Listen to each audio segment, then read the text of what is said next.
Баблийн агуулгыг үнсэн тавраг болгосон Винчензогийн галдан шатал бол ердөө эхлэл байлаа. Шүүх танхимдах санаанд оромгүй өмнө хайр дурлалын занга. Тэгээд хамгийн аюултай нууц эзэн. Мапийн өмгөөлөгч энэ бүхнийг хэрхэн өөрийнхөө аргаар шийдэхийг энэхүү партаас хүлээн авч үзээрэй. За ингээд кинонд орцгоё.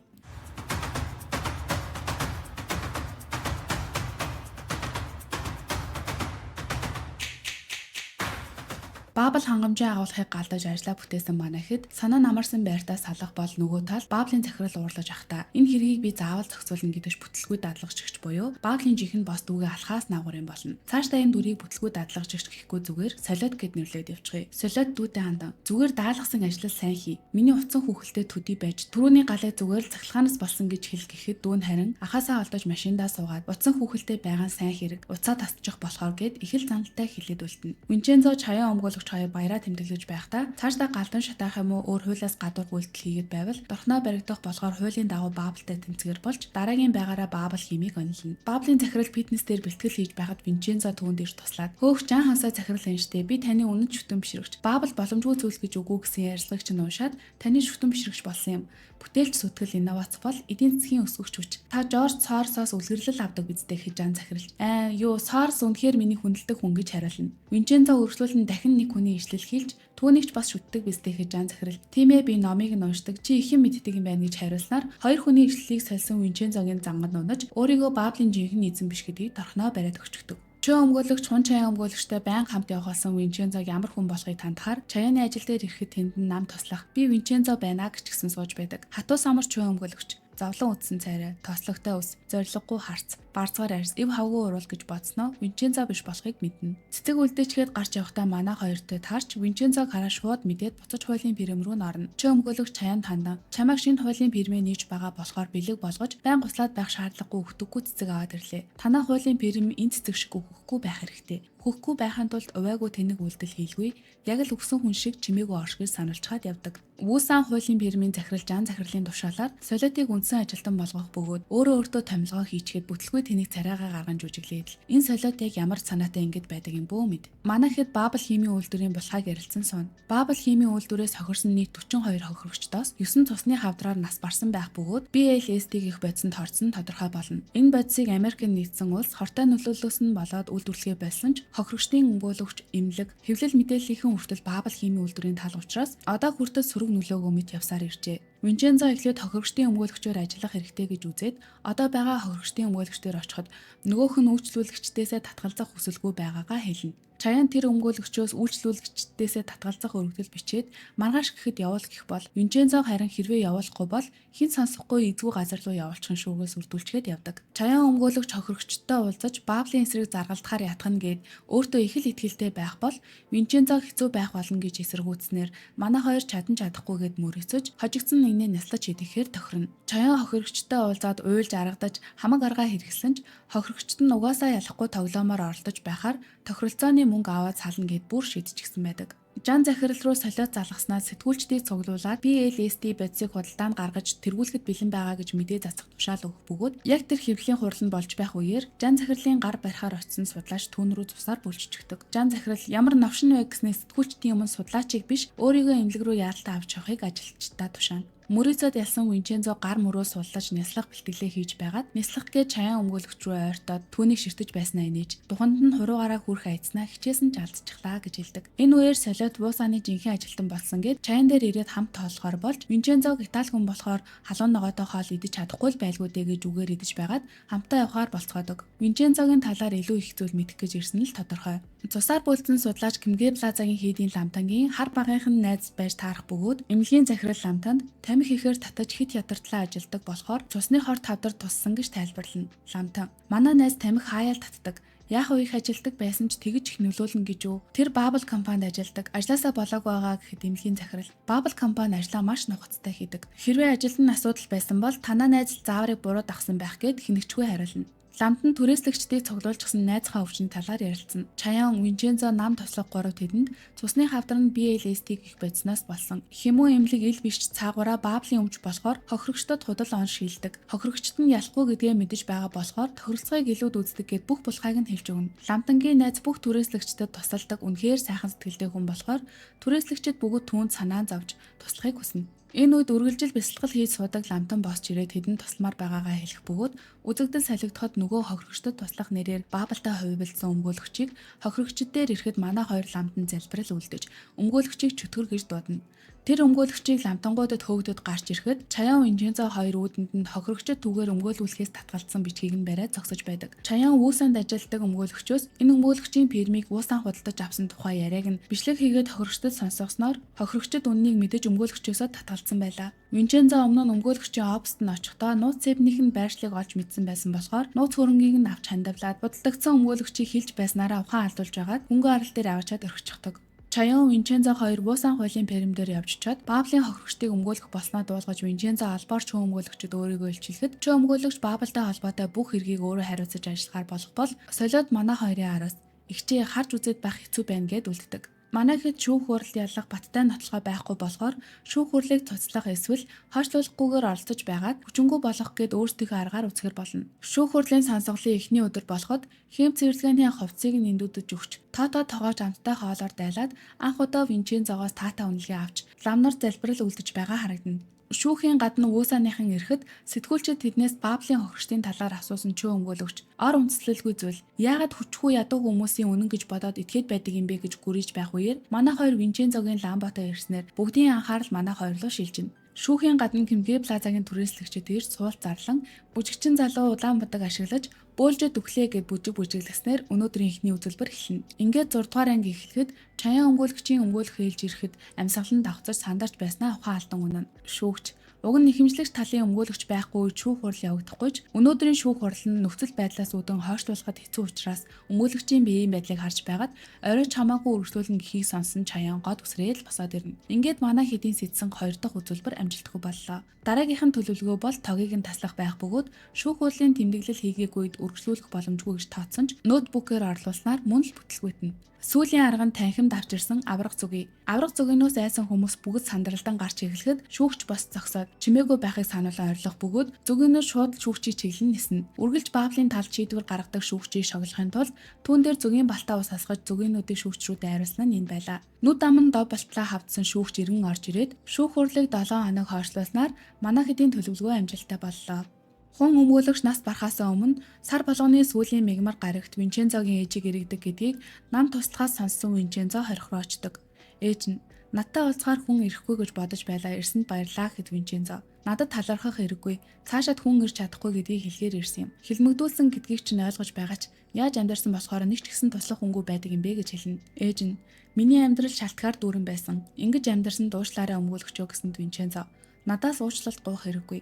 Үлдсэн амьдралдаа уучлалт гуйх ёстой хүн нь хэн бэ гэдгийг сайн бодож өнгөрүүл. Би ингээд явлаа гэд босгоод ээж нь бид дахиад уулзах болов уу гэж асуудаг. Винченцо хариудна. Би Солонгосоос явж байгаа. Энэ миний улс биш гэхэд ээж нь өмгөөлөгчөө баяртай гэд нулимс зэлгнүүлэн хоцорно. Ээжийнх нь харц болон ярианаас харахад хүүхэд таньсан ч байж магадгүй юм. Тэндээс гарч яваад Винченцо огт татахгүй байсан тамхиа асаан бодно. Винченцогийн жинхэнэ нэрийг Жухён гэдэг байжээ. Асрамжийн газар байсан түүний хүмүүс өвчилж авах гэхэд ээж минь намайг ирж аваа эндээ хүлээж аваарай гэсэн штэ. Ээжийг буцаж ирэхийг хүлээх хэрэгтэй гэж хэлэн уйлж байснаа бодож байлаа. Чөө өмгөөлөгч Вүүсаны захирал хоёр Чаянд өгсөн цэцгэн дотор байгаа чагнах төхөөрөмжөөрөө манай хоёрыг тагнах гэж оролдогч Винченцос хар босон ч өгөхгүй гэх үеэс л сэжиглэж тагнах төхөөрөмж байгааг нь олж мэдээд бүжигчин залууд өгчихсөн байдаг. Тагнуулын агентыг дарга нь яаралтай ажил дээр дуудаад яваад очиход Винченцог мөрдхийн тулд туслах тохиочийн дүр тоглоод явсан байгааг нь мэдчихсэн бөө уур хүлээж авна. Тэгээд ширээн дээрээсээ нэг материал авч өгөхөд тэр нь Вүүсан хуулийн фирм болон Баабл компани хоёулаа Винченцогийн мэдээллийг хүссэн баримт бичиг байлаа. Манай агент хоёр хүсэлтийнх нь хариуг өөрөө явуулгаар болж дарга нь ажилтгааны санхүүжилт аваарай гэснээр тагнуулын агент бөөн баяр болно. Винченцо Чаян хоёр хамт ууж байхдаа Чаян Винченцогоос барилгыг авах гээд байгаа шалтгааныг асуугаад манай хүнч өөр хүнд хийж болохгүй шүүгээ сануулад 150 тэрбум вонтод үүсэх алт байгаа гэхэд Чаян 150 тэрбум маа гэснэ манай гэрийн доорч гисэн 100 алтан тугал байгааг шоолоод итгэдэггүй. Винченцо дэлбэрэлтийн систем ажиллахгүй байж магадгүй гэж үзээд барилгын эзэнд илрүүлэх төхөөрөмж загсан нь ирсэн байх бөгөөд түрээслэгчдийг хооллож байх зүр хийд рүү орж шалгахаар болдог. Үүнийг нь анзаарсан тагнуулын агент Винченцог дагаж очиход манай хүн нөгөө төхөөрөмжөө гаргаж тавиад чимээг нь сонсохоор доош бүхэж байх бөгөөд тагнуулын агент Винченцог бүхий мөргөж байна гэж хардаг. Гэтэл Винченцогийн хөлс төхөөрөмжтөр тусснаар Винченцо тогонд цохиулж Өвдөлтөндөө тарчилж байхад тагнуулын агент түүнийг уйлаад залбирч байна гэж ойлгоод мапын өмгөөлөгч будаагийн өмнө залбирна гэдэг тэр гимшээд иржээ гэж бодоод холдно. Харин дэлбэрэлтийн систем бүхэлдээ маш сайн ажиллаж байгаа нь тодорхой болсон болохоор Винчензо нэлээд уртай байлаа. Түрээслэгчид шүүх хурлын үр дүнд баярлаж Винчензогийн амлсан шинэ барилга руу нүх тухайгаа хөөрөлтөн сууж байтал нэгэн орон гэргүй залуу хоолгон орж ирдэг. Баярын уур амьсгал орсон түрээслэгчид түүнд найрсаг хандхад залуу хариудна. Надад хоол өгвөл би та нарт нэг үн цэнтэй мэдээлэл өгьегээд Кимгэ плазагийн доор асар их алт нуугдсан байгааг хэлдэг. Манай өмгөөлөгчид тохирогчдыг гэрчлүүлэхээр бэлдэж хажуугаар нь Бааблийн хортой байцыг илчлэх гэрч хайсаар байсан ч аль хэдийн 56 амж татгалцсан байдаг. Энэ үед Жан захирал, Бус оны захирал Чөө өмгөөлөгч Солиот 3-ыг дуудаж үйл ажиллагаагаа тайлагнах тушаал өгдөг. Солиотын бэлдсэн Бааблийн нууц нэртэй тайлан эхэлж тэрээр ийхүү ярьж эхэлнэ. Олон жилийн өмнө Хэмүн групп буюу одоогийн Бааблийн захирал 2 хүүтэй байжээ. Захирал болон түүний эхнэр хоёр анхны хүүгээ гаргалаа. Харин захирлын 2 дахь хүүхэд нь захирлын залуухан нарийн бичгийн хүүхэд байсан юм. Компанида анхаарахын оронд тэр завхаарсан гэхэд Вусаны захирал сандарч хахад цацсан түүнийг болиулах гэхэд Жан захирал үргэлжлүүлэхийг зөвшөөрнө. Солиот үргэлжлүүлэн энэ 2 дахь хүү хэн бэ? Тэр бол Жан Хансоог дүүрүүгээ загаад харин том хүү нь хэн бэ? Тэр үргэлжил ухаантай бас идэвхтэй байсан. Шилдэг сурагч байсан. Стэнфорд хуулийн сургуульд шилдэг сурагч байгаагүй ч сайн дүнтэй байсан юм. Дээрээс нь бурхан түүнийг төгс бас сэтгэл булаан бүтээсэн. Тэгэхээр тэр хин гээч гэснээ дэлгэцэн дээр өөрийнхөө зургийг гаргаж "Эцми, Жан Жүнү. Бааблийн жинхэнэ эзэн бол Жан Жүнү бий" гэд бүр бүжиглэж эхлэхэд нөгөөдөл нь ч даган бүжиглэнэ. Солиот тэднийг ойрд байнга л Винчензод ялагдаж байгааг нь шүүмжлээд цаашдаа алдаа гаргахгүй байх сануулга өгөөд хүн өмгөөлөгчийг алга болгосонтой ижил чимээгүй хүн шиг алга болгоод чамаагүй ялах даалгавар өгдөг. Чөө өмгөөлөгч ажил дээрээ ирээд Намдуу бүгийн прокурорын газарт нэтлэгч очтой байсан байж Винчензод байнга ялагдах юмаа гэсэн Солиотын үгийг бодон дэлбэрэх шахна. Тэгээд шууд л хохирогчдын ахлагчийг хүннээр бариулаад ламтангийн эмнэлэгт байгаа найзын тус руу ямар нэг зүйл шахаж хэвлийн мэдээгээр бөмбөгдөж эхэлнэ. Түүний сэдсэн зүйл бол хохирогчдыг хандивын мөнгө шамшигдуулсан гэж гүтгэж хэл сэрэг тохоод түүнийгээ мэдээгээр цацаж эмнэлэгт байсан ламдангийн найзад бага хэмжээний мансууруулга байдаг шахснаар манай хэдийн бүх гэрчийг шүүхэд дуудах боломжгүй болгодог. Ээлжид шүүх хурал болж өнгөн дээрээ өөр хүний эзэмшил мэт боловч үнэндээ Бааблийн харьяа эмнэлэг болох Хэмүн эмнэлгийн захирал. Хохирогчид бүгд арх тамхи их хэрэгэлдэг, угаасаа өвчтөе хүмүүс байсан болохоор бүгд тохирсон гэж мэдүүлдэг. Шүүгч хохирогчдын өмгөөлөгч болох Чаяанаас дуудах гэрч байгаа эсэхийг асуухад Чаяанч босч гинтийн гэрчийг дуудах хүсэлтэй байгаагаа илэрхийлнэ. Гэтэл хинч төсөөлөөгүй гинтийн гэрч нь Винчензо байж тарав. Түүнийг танхимд орж ирэхэд хүн бүрийн нүд орой дээрээ гарч 6 дугаарыг жинхэнэ шок болж дуслаа. Энэ удаагийн дугаартай маань үргэлж тантай хамт Vimax хамтран ажиллаж байна. Хэрэв та киногоо бүтнээр нь өндөр чанар мэргэжлийн орчуулгатаагаар үзэх хүсвэл Vimax-ыг сонгоорой. Аль хэдийн гараад дууссан болон одоо гарч байгаа олон цувралууд таныг хүлээж байна.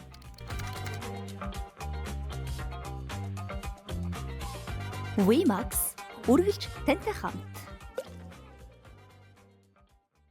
Винчензо Баабл хиймэн үйлдвэрийн хэргийг нуунд дарагдуулахад гар бие оролцсон хэсгийн ахлагч нарыг хооллож байхад нь албаар очиж бүгдийг нь зодоод албаар цагдаа нарт баригдаж нэг ажилтных нь гар утсыг нь авсан байх бөгөөд шүүгч болон чөө өмгөөлөгч хамаг байдгаараа Винчензог эсэргүүцэх гэж оролцсон ч боломжгүй нөхцөл байдлыг манай хоёр аль хэдийнэ төлөвлөсөн байдаг. Винчензо Бааблийн ажилчдын биед хохирол учруулснаар Баабалтай хамаатай болоод зогсоохгүй. Утасны эзэн голохын тулд зурсыг нь уншсан гэж үжиглээд утсан дээрээс Бааблийн хэргийг нуунд дарагдуулж хохирогчдыг сүрдүүлж байсан баталгааг үзүүлж мөн хортой байцын талаар мэдлэгтэй нэгэн гэрчийг хүртэл шүүх танхимд дууддаг. Тэр бол Хэмүн эмнэлгийн захирлын эхнэр, хариуцагч талын ангаах ухааны зөвлөгч, Сонгмон их сургуулийн эмнэлгийн хүүхдийн хавдар судлалын төвийн захирал, насанд хүрэгчдийн цусны хавдрын хамгийн шилдэг судлаач Ким Явон профессор байлаа. Манай хоёр эмнэлгийн захирлыг судалж байгаад авилгал авдаг, нууц амрагтай, эхнэрээсээ нууцаар салахаар бэлдэж байсан зэргийг нь мэдээд эхнэрт нь хэлж, эмнэлгийн захирлын бүх хөрөнгийг эхнэрт нь салгаж өгөхөө амлан авч ирсэн нь энэ байлаа.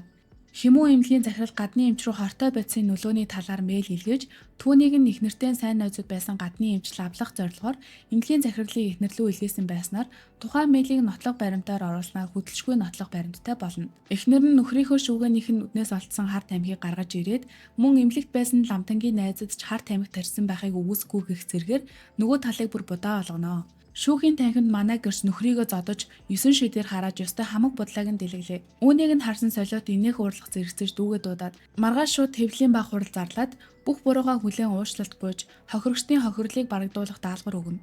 Отоор галзуу юмшигэл нэг машин хурдлан явсан нь Солиотын барьж яваа машин байх бөгөөд дотор нь Вусаны захирал чөө өмгөөлөгч хоёр хамаг юмнасаа зууран явна. Нөгөө солиоцчин эзгүй газар ирээд машинаасаа бууснаа Голбын цохор гаргаж ирээд машинаа нүдэж англиар баахан хараад хэлж байгаа захирал өмгөөлөгч хоёрыг буулгаж ирээд Винчензод би анхаарал тавья. Хун чаяаны мөнгө, лиценз гэд бүгдийг нь авахыг та нар хий гэсэн даалгавар өгнө. Эргэж ажил дээрээ ирсэн чөө өмгөөлөгч доод өмгөөлөгч нартаа хамаг ураа гаргаж чаяаны дуудлагын түүх, юу идэж уусан, юу хэвлсэн, бас лаунжид ямар амттай идсэн гэд бүгдийг нь олж мөрдөж эргээд өөрт нь тайлагнахыг ууртайхан тушаадаг. Солиод Намдун буугийн прокурорын газрыг худалдаж авах ажлыг 3 өдрийн дотор хийхийг чөө өмгөөлөгчөд даалгасан болохоор чөө өмгөөлөгч хуучин дарга нартайгаа уулздагч дарга нар нь нүүр өгдөггүй. Солиодын аавын тахилын өдөр болж ах トゥ хоёр аавынхаа тахилд хүндэтгэл үзүүлнэ. Үргэлжлүүлээд хамтдаа урд цогцсон дүү нахаасаа. Би таны урмыг үргэлжлүүлэн хуглаад л байвал та аавыг тэгсэн шигээ намайг ч бас тэхүү гэж асуудаг. Энэ солиод эмнэлгийн захиралтай нийлж ухаангүй байсан аавда хор тарин алсан байх бөгөөд энэ бүхнийг дөө өрөөний гадна сонсоод сууж байж л дээ. Баблийн ажилтан Винчензо 7 хоногийн дотор Кимгэ плазаг яадагч байсан нурааг тушаал авснаа хэлэхэд Винчензо барилгаа эзэн хоёр яаран гаднаас мэрэгчлэн дуудаж барилгааг үнэлүүлэхэд мэрэгчлэн 30 см өрөмдөхөд л барилга бүхэлдээ нурахыг хэлснээр манай хоёр арга мухардна. 4 хоногийн өмнө орон гэргүү Гилбот түрээслэгчдэд Кимгэ плазагийн доор алтаагаа хэлж болсон явдлыг инхүү ярьжээ. 3 жилийн өмнө Гилбот үнгүй хоол идэхээр нэг бааранд нуугдж байхад Кимгэ плазаараа алтыг зөөсөн хүмүүс тэнд найрлаж таарчээ. 12 тэрбум вонны үнэтэй алт зөөвөрлөснөө хоорондоо ярилцаж байхад гаднаас хүмүүс орж ирээд тэдний бүгдийг нь хөнөөсөн байна. Түрээслэгчид итгэхгүй байсан Гилбот халааснасаа нэг утас гаргаж ирээд нэг алт барьсан хүний зураг харуулах бөгөөд алтыг зөөсөн хүмүүс их нэгнийх нь уц байдаг. Бүгдийг нь сонсон түрээслэгчид итгэхгүй байгаа юм шиг царайлж байсан ч Винчензог барилга худалдаж авч өгье гэд нүүлэх гэхэд бүгд зөвшөөрдөггүй. Хун чаяан өмгөөлөгчийг дахиад л баахан хэрэгт буруутгах цагдаа нар бариад явах бөгөөд энэ удаад мултрахад нэлээд хэцүү байгаа бололтой. Чаяан Винчензод мапийн аргаа хэрэглээд намайг суллаад өг. Мапийн гишүүн мапийн өмгөөлөгч минь гэх бөгөөд байнга л мапийн арга мапийн дүрм яриад байдаг болохоор Винчензог мапийн бүлэглэлийн өмгөөлөгч байсан гэдгийг Чаян аль эрт мэдсэн байдаг. Винчензо чөө өмгөөлөгчийн араас дагаж мөрөдө тоглоомын газар дуулзаад ахлах прокурортой уулзаж өгвөл Хун чаяныг суллахаар тохиролцсон. Дараа өдөр нь хөл бөмбөг тоглож байгаа хүүгээ дэмжиж суусан ахлах прокурор дээр Винчензо очоод чөө мөнхийн өмгөөлөгчийн хүсэлтийг биелүүлэх юм бол таны хамгийн том хүслийг биелүүлж өгье гэх бөгөөд алдартай дасгалжуулагч гинтэл ирээд Винчензотой италиар ярьж 21 дугаартай хүү мөн байхаа энтхийн хамгийн муу юм а гэхдээ яг чиний хүсэлтээр гэж хэлдэг. Винчензо дасгалжуулагчийг өөрийнхөө найз хэмээн ахлах прокурор танилцуулахад саяхан л нүүр өгөхгүй хөөж туугаад байсан прокурор Винчензотой гар барин түүнийг тэрвэрнэ. Ахлах прокурор чөө өмгөөлөгчтэй дахин уулзахаар болсноор Чаяаман суллагдана. Цагдаагийн газраас гарч ирээд Чаяан яаж өөрийг нь суллсныг асуухад Винчензо бүгдийг нь хэлдэг. Чаяан миний дайсанд бүр том хаалга нээж өгсөн гэж юу гэж царайгаа бараалган асуухад Винчензо яг л жоохон өгч шиг гимшингүү царай гарган тийм ээ гэж хариулгад Чаяан энийгэд. Сайн байна. Энэ ч л мап шүү дээ. Татгалзахын аргагүй санал тавьсан биз дээ. Яах аргагүй мапын өмгөөлөгч чамайг чадна гэж мэдэж байсан юмгээд хамаг чадлаараа орилж эхлэхэд Винчензо ичээд түүнийг бушуухан даавал явна. Винчензо барилгын эзэг хоёр Кимгэ плазаг нураахыг зогсоохын тулд Баблийн ажилтнаа хувилдаад танхаажуудыг плаза руу дайруулахаар явуулна. Ингэхдээ жинхэнэ түрээслэгчид рүү дайрах бус манай хоёрын бэлдсэн зодуур дахаар би хаа томтой залуус руу танхаажууд дайрах юм.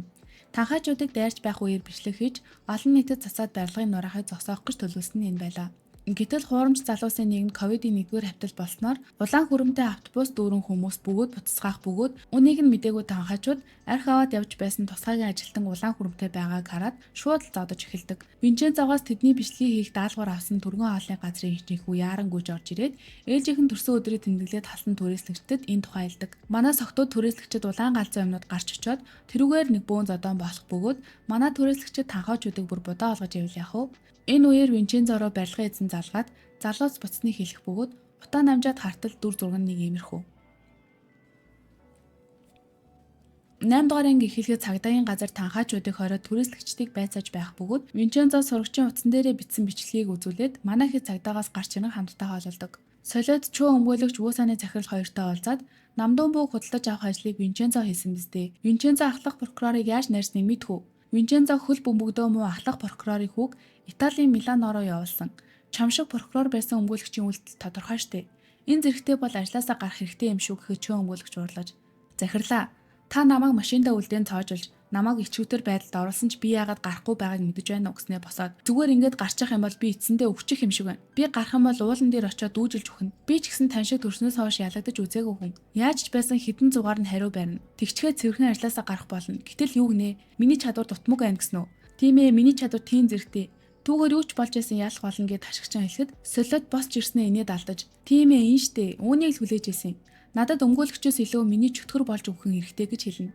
Бааблыг тойрсон олон асуудлаас болж хөрөнгө оруулах банк олдохгүй болсноор жан захирал бөөн уур болж доод захирлуудаа шийтгэн ажлаас нь халаад Винчензогоос даалгавар авч байсан Бааблын ажилтан болон танхаачдыг бүгдийг нь хүүт агуулгад хорьсон байдаг. Хорхот байсан Винчензогийн ээжийн биеийг модож эмнэлэг дүрэгдсэн байх бөгөөд Чаян насаар нь хорих хүсэлтийг нь цуцлуулахаар шүүхэд хүсэлт гаргаад хариу нэрмэг зэмжлэгээ хийлгээрэй гэж ятахад Винчензогийн ээж надад мөнгө байхгүй хэмээн татгалздаг. Винчензо тэрийг би зохицуулах хэд ээж нь би хүнд өртөө үлдмээргүй байна гэж хариулдаг. Винчензо түүний хариултанд шууд л урлаж ууг янжаагаа зүгээр л хийснээр хий гэж загнахад гарч явхад Чаян гайхаад хоцордог.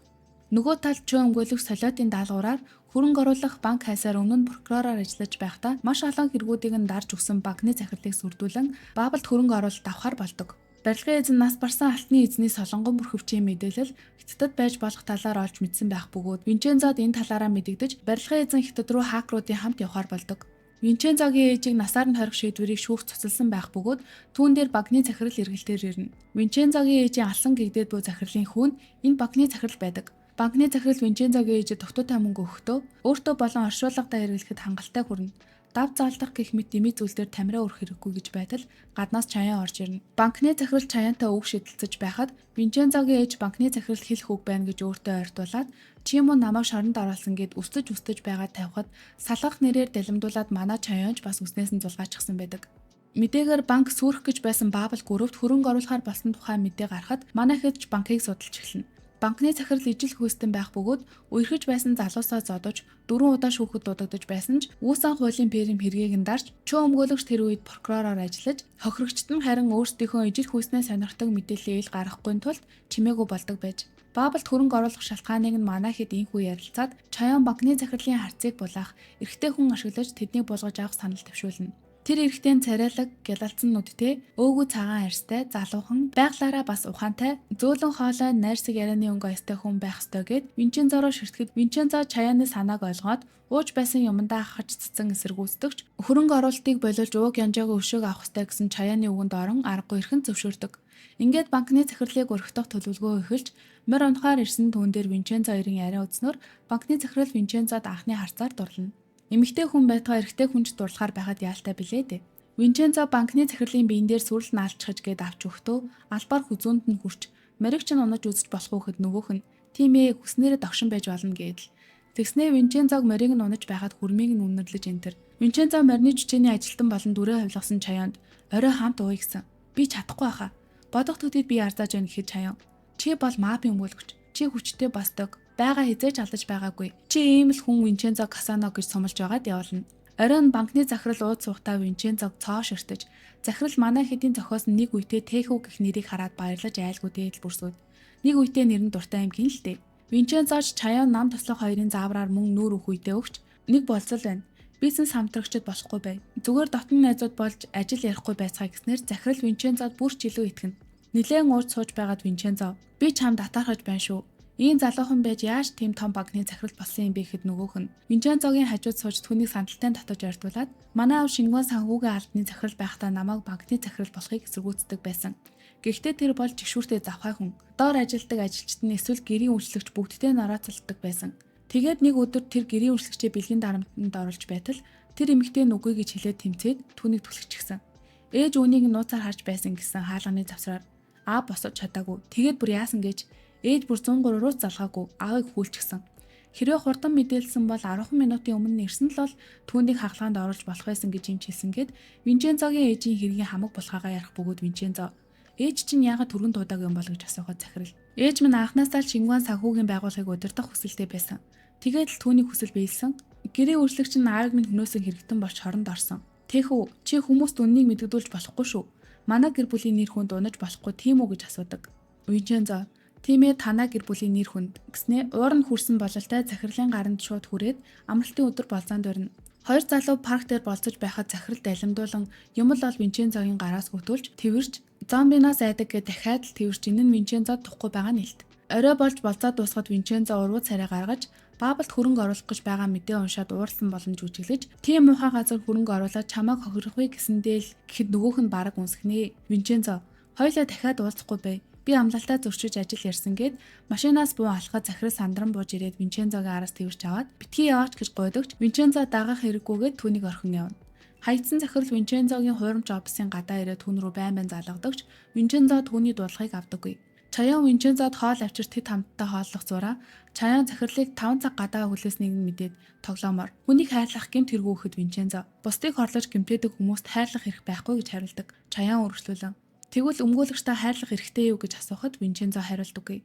Манай Чаян Винчензо дасаад дурлаад байгаа нь баг-багаар харагдаад л байгаа. Оройн бороонд норж даарсан багны захирал дээр Винчензо явж очиход нөгөөх нь тэрвэрч аваад "Чийл намайг гэсэн сэтгэлтэй хүн болохоор бизнесийн санал юуч байсан хүлээж авна. Надад юу хийхийг нь заагаад өг гэснээр манай хэдийн банкны захирлыг өргөх төлөвлөгөө амжилттай болно." Хөрөнгө оруулалтанд гарын үсэг зурх ёслол Винчензогийн банкны захирлаас хүссний дагуу дуурийн театр сүр дулаантайгаар эхэлнэ. Банкны захирал Винчензогийн намайг их тэр чин сэтгэлээ надад баталж харуул гэсэн үгийг бодоод эргэлзээ сууж байхад Винчензо "Хайртай шүү зүрх, чамд итгэж байна" гэсэн үгийг утсан дээр урсгаж харуулснаар банкны захирал сэтгэл шулуудан бос зогсоод "Би гэрээнд гарын үсэг зурхгүй. Шалтгаан нь энгийн. Бабл групп нь ёс суртахуунгүй сул дорой компани учраас" гэж мэдэгдэнэ. Тэгээд явах гэж байтал гаднаас банкны захирлын ээж нь орж ирээд хүүгээ загнан гарын үсгээ зурснаар Бабл групп хөрөнгө оруулалтаа авч чаддаг. Энэ бол чүүн өмгөөлөгчийн бэлдсэн зүйл байсан бөгөөд хүүчин олон сул талтай болохоор өрхөнд амархан орж мэднэ. Аюулгүй байдлын үднээс та ёслыг удирдах хэрэгтэй байх. Таны хүү болон нөхрийн талаар надад маш олон баримт байгааг сүрдүүлэн түүнийг ирүүлсэн нь энэ байлаа. Тайзнаас бух банкны захирлын бие хамгаалагчаар Кимгэ Плазагийн түрээслэгчид явж байх ба түүнийг баринд амжилсаар нэг өрөө рүү оруулаад орхино. Өрөөнд нь манай түрээслэгчдийг зомби болгочихсон. Нэг нэгээрээ шүүгнээс гарч ирээд захирал руу ойртоход захирал жорж чарлаад бөөгөн болох бөгөөд өрөөнөөс гарч ирэхэд захирлууд сэтгүүлчид гээд бүх хүмүүсийн байсан газар руу айж орсоор гүйж ирдэг. Тэснээ Винчензо хараад түүн рүү мөлхөж очоод хөлөөсөн дурч эхлэхэд гаднаас цагдаа нар орж ирээд банкны захирлыг хүчирхийлэл болон сүрдүүлгийн хэрэгээр баривчлах бөгөөд мэдээлэл өгсөн хүнийг Винчензо Касано гэж зарлана. Винчензо банкны захирал руу ойртоод "Винчензо Касано бол би" гэж хэлдэгч нөгөөх нь юу болоод байгааг ч ойлгохгүй "Тэхүү" гэж ойрлсоор чирэгдэн явна. Винчензо дайснууд руугаа ойртоод байнга ялагдаж байсан энэ удаад их сайн бэлдчихэхэд чүүн өмгөөлөгч. Угаасаа ямар нэг юм болохыг мэдэж байсан гэх зэрэгээр дайснууд хоорондоо үг шидэлцэж явандаа Чаян тоглоом хийн шоглож байтал чүүн өмгөөлөгч аав шигээ дуусахыг хүсэхгүй байгаа болгүй. Жохон амаа татаж амьдрах гэж Чаяны нүд хорслоор дүрээд чүүн өмгөөлөгч рүү ойртож "Сэтгүүчтэй наашаа ирээ" гэж дуудана. Тэгээд сэтгүүчлийг ойртон өрхөд "Би Баблийн эсрэг тэмцэж байгаад харамсалтайгаар нас барсан Хун Южан өмгөөлөгчийн охин Хун Чаян өмгөөлөгч байна. Манай хуулийн пирэн болох Чипурагийн Бабл группийн бүх хууль бус зүйлсийг анхаас нь яс маханд тултал нэг дэгэнгүй илчлэх болно. Бабл болон прокуроруудын холбоо сүлбээ хүртэл гэж хэлээд холдоход сэтгүүлчид шуугилдан хоцрох бол манай хоёр харин инээ даалдан алхаж байгаагаар энэхүү парт маань дуусаж байна. Үйл явдал хэрхэн төсөөлшгүй хурдаар өрнөж Винчензогийн мафийн арга барил солиотын галзууралтаа яаж мөргөлдөхийг тун удахгүй дараагийн партуудаар та бүхэндээ хүргэх болно. Кино маань таалагдсан бол бидний дэмжин лайктаар сэтгэлээ үлдээхээ мартва. Дараагийн партыг өмнөшгөө удаахгүйгээр болохоор онхоо хасаагаад хүлээж байгаарай. Түр баяртай.